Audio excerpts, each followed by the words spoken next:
Swastiastu. Selamat siang saya ucapkan kepada Ibu dosen Putu Weni Saitri selaku pengempu mata kuliah Akuntansi Internasional.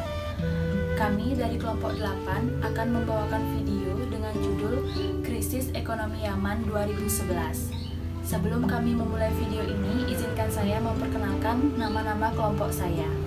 Yang pertama yaitu saya sendiri, Noptia Triwardanaka, absen 35 sebagai penyaji pertama. Dan yang kedua, Okta Verina Kusnawafi, absen 36 sebagai penyaji kedua. Dan yang ketiga ada RR Chandra Sri Maharani, absen 43 sebagai penyaji ketiga.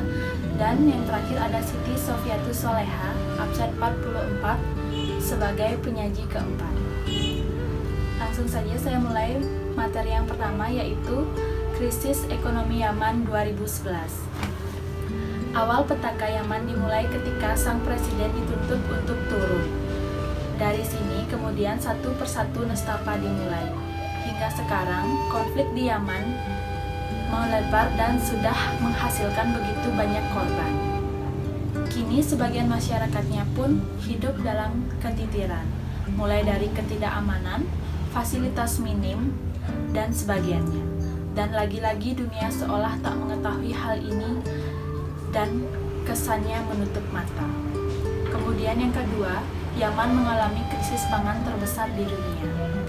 Tidak stabilnya kondisi negara menyebabkan penduduk Yaman berada dalam kondisi kelaparan parah.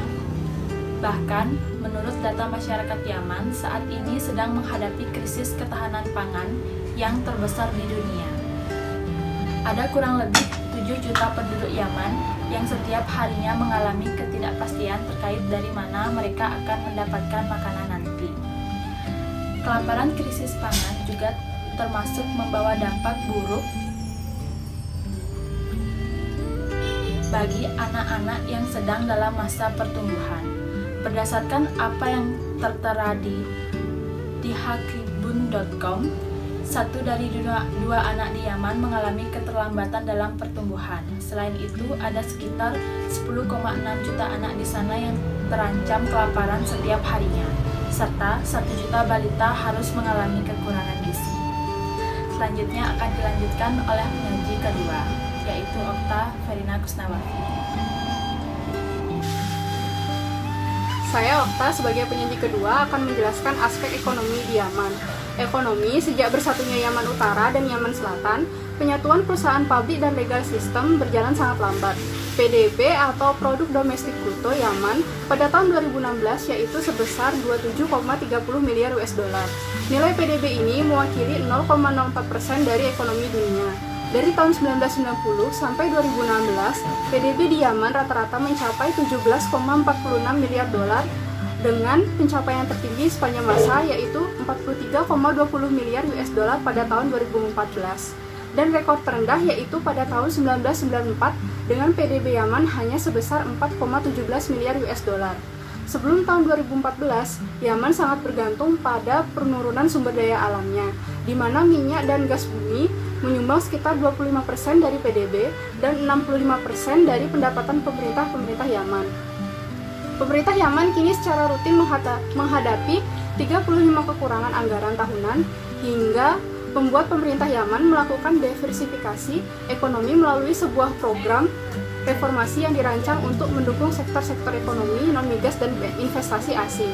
Pada tahun 2016, Presiden Yaman mengumumkan langkah untuk cadangan utama Bank Sentral Yaman dari Sana'ah ke Aden, di mana pemerintahnya dapat memberikan kontrol lebih besar atas sumber daya bank sentral yang semakin berkurang. Cadangan devisa Bank Sentral Yaman mencapai 5,2 miliar US dollar.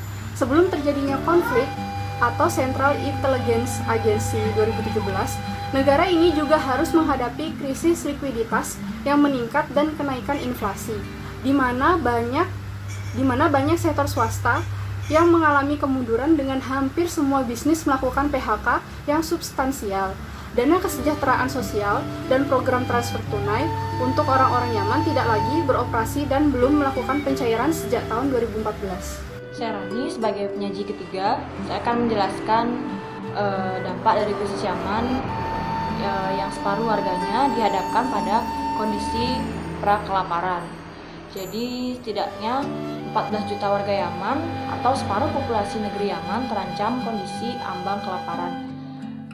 Koordinator Kemanusiaan PBB Mark Lowcock mengatakan hasil survei menunjukkan jumlah warga Yaman yang sepenuhnya bergantung pada bantuan untuk bertahan hidup itu 3 juta lebih tinggi ketimbang yang diperkirakan.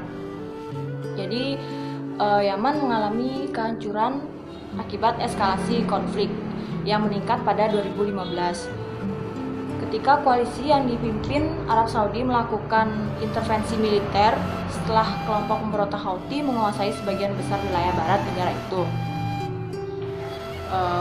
Kelompok pemberontak Muhammad Huwais atau AFP memaksa Presiden Abdrabbuh Mansur Hadi melarikan diri ke luar negeri. Setidaknya 6.660 warga sipil telah tewas dan 10.560 terluka akibat perang. Gempuran militer dan blokade terbatas oleh koalisi juga menyebabkan 22 juta orang yang membutuhkan bantuan kemanusiaan, menciptakan keadaan darurat keamanan pangan terbesar di dunia, dan menyebabkan wabah kolera yang berdampak pada 1,1 juta orang. Dalam pidatonya di hadapan Dewan Keamanan PBB, Lowcock mengatakan masalah kelaparan merupakan kejadian langka di dunia modern, sehingga membuat situasi di Yaman mengunjangkan. Suatu wilayah dinyatakan berada dalam krisis kelaparan ketika masalah kerawanan pangan, kekurangan gizi akut, dan kematian terjadi secara bersamaan. Lebih detailnya terdapat tiga kriteria. Kriteria yang pertama itu setidaknya 1 dari 5 rumah tangga menghadapi kekurangan makanan secara ekstrim. Kemudian yang kedua, lebih dari 30% anak balita menderita kekurangan gizi. Kemudian yang ketiga, setidaknya 2 orang dari setiap 10.000 meninggal setiap hari. Saya Sofia, sebagai penyaji keempat, saya akan melanjutkan penjelasan dari Rani, krisis Yaman, di mana separuh warga Yaman menghadapi kondisi prakelaparan.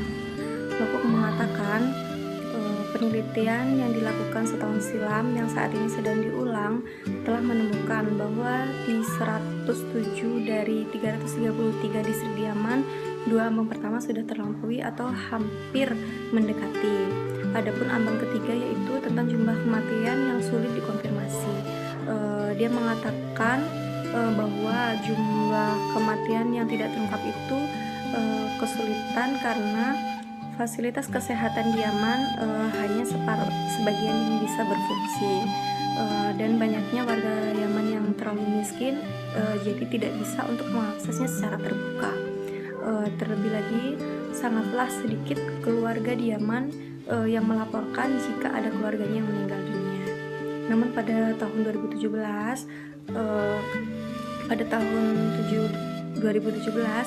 Badan Amal Save the Children memperkirakan bahwa 130 anak meninggal dunia setiap harinya karena kelaparan dan penyakit ekstrim lainnya, atau hampir 50.000-nya selama 1 tahun.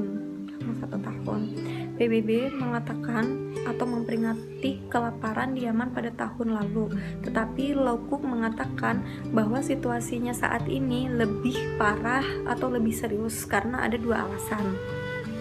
Yang pertama, karena banyaknya orang yang beresiko, katanya.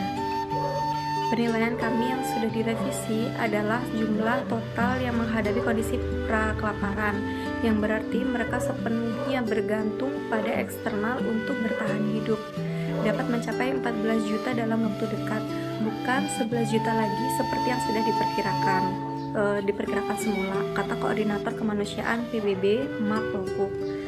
Yang kedua, di luar jumlah yang sebenarnya, ada jutaan orang yang bertahan hidup dengan bantuan makanan darurat selama bertahun-tahun. Bantuan yang mereka dapatkan cukup hanya untuk bertahan hidup, tidak untuk berkembang lebih lanjut, tambahnya. Jumlahnya sangat tinggi. Sistem kekebalan dari jutaan orang yang bertahan hidup selama bertahun-tahun kini benar-benar ambruk dan sangat ambruk, sehingga membuat mereka, terutama anak-anak dan orang tua, lebih mungkin terpapar malnutrisi, kolera, dan penyakit-penyakit lainnya, kata Mark Lowcock.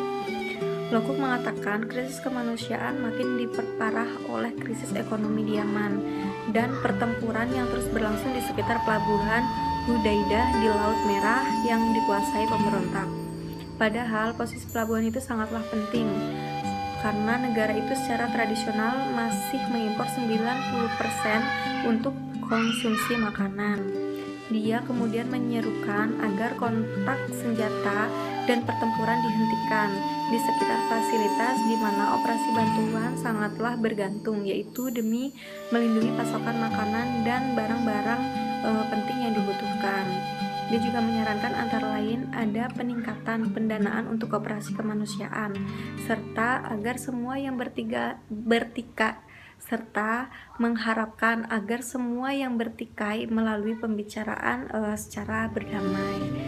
Demikian penjelasan yang bisa saya jelaskan. Selanjutnya saya kembalikan kepada moderator. Sekian video dari kelompok 8. Jika ada salah kata mohon dimaafkan. Akhir kata, Kami ucapkan terima kasih.